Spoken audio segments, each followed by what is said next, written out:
محترم اوریدونکو مسلمانانو مخکې د غزوه رجیع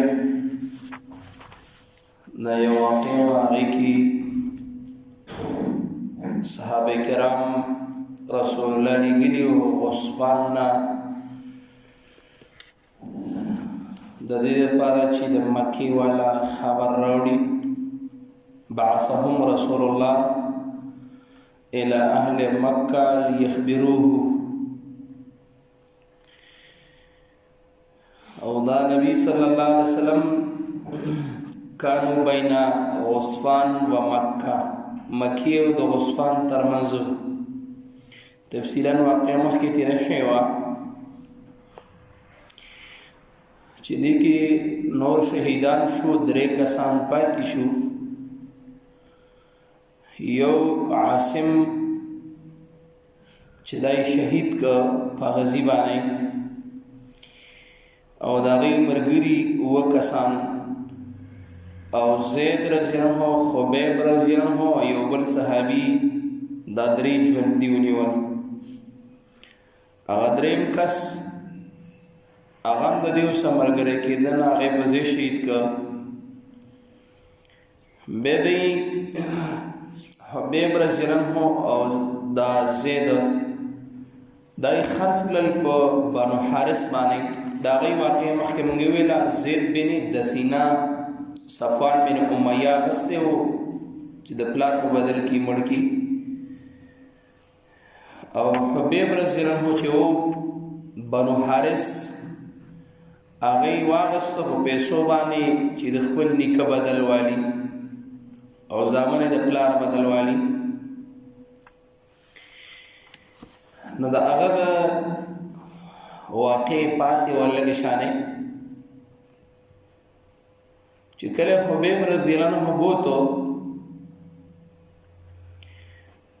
او بنو حارث بن عامر بن نوفل په مکه کې د دې خلکو نه واغسته په پیسو باندې او دی خلکو ځکه اغسته چې اصل وجه دا وه چې حارث د دې مکې والا یو مشر سړی و نو د بدر په میدان کې حبیب رضی الله عنه مردار کړی و نو دی ورته ډېر قهر نو دی چې کله کور ته راوسته فمکث عندهم اسیرا څه ډېر وخته پورې د هغې سره قیدي و یو ځل یې مشوره وکړله چې دا خبیب وجل غواړي پانسي کوي نو اذا اجمعوا قتله دا یې مشوره وکړله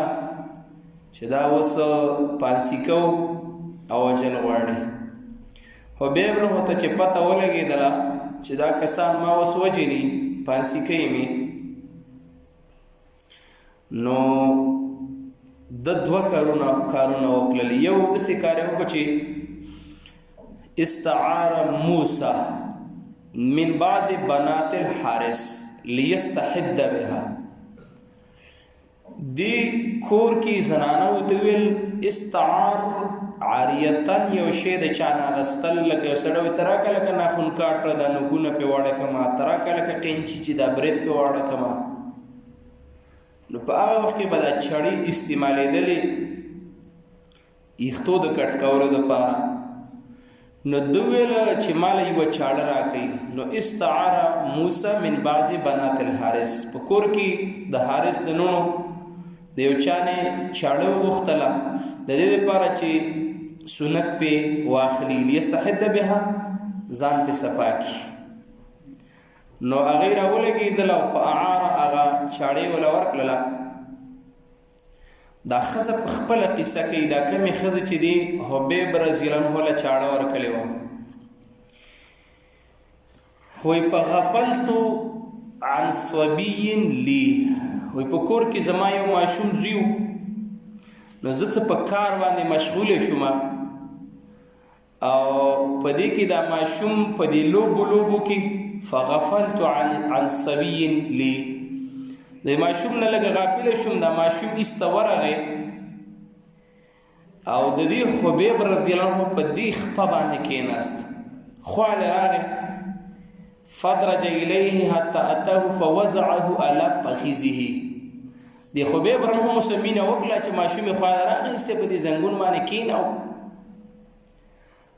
نو دا خزوی فلما رأيته فزعت فزعا یا فزعتا و چې ما شوم ولید چې اخ د په غېږ کې ناسته نه وای زه داسې ویریدم او هلته خو د خبیب رحمه څه چاړه ورسه وه او بل طرف ته د مرګ خبر هم دی چې اوس به وجني او پانسي کوي به شهید کوي به نو دا ښځه خپل بیان کوي چې ما ولیده نو زه ویریدم نو دی خبیب رضی الله عنه فعرف ذلك مني خبیب رضی الله عنه زما دا یره محسوس کړله او دای معلومه کړله خو چې ما ورته خیال کاوه نو پیده موسی د دې خبیب رحمه په لاس کې چاړه ورسه ده و چې کله زه ولیدم چې ویریدم نو ما ته غږ وکړو چې بنت حارث اتخشین ان اقتله ته په دې ویریدې چې کنه ستا دا ماشوم به زه په دې چاړه لال کړم او زه به یې مړ کړم ما كنت لافعل ذلك ان شاء الله و دا کار موږ مسلمانان نه کوو ځکه اسلام کې د ماشوم او د ښځې وجل په جنګ کې هم ناروا دي نو دا ښځه په خپله بیان کوي وکانت تقول د بنت حارث به دا خبره ډیره کوله چې ما رأیت اسیرا قط خیرا من خبیب وای ما چرته په ژوند کې داسې قیدي نه دی لیدلی د اوسه پورې خیرا من خبیب چې د خبیب رضی الله عنه نه ډېر ښه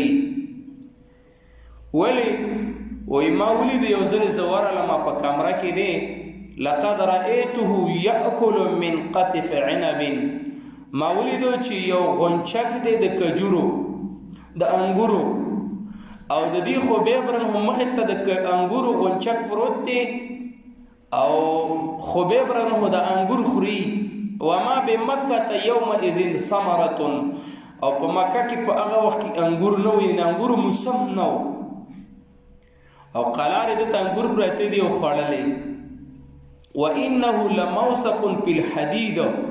او ما ولیدو چې خبیب رحمه په زنځیر کې تړلی او د انګورو غونچک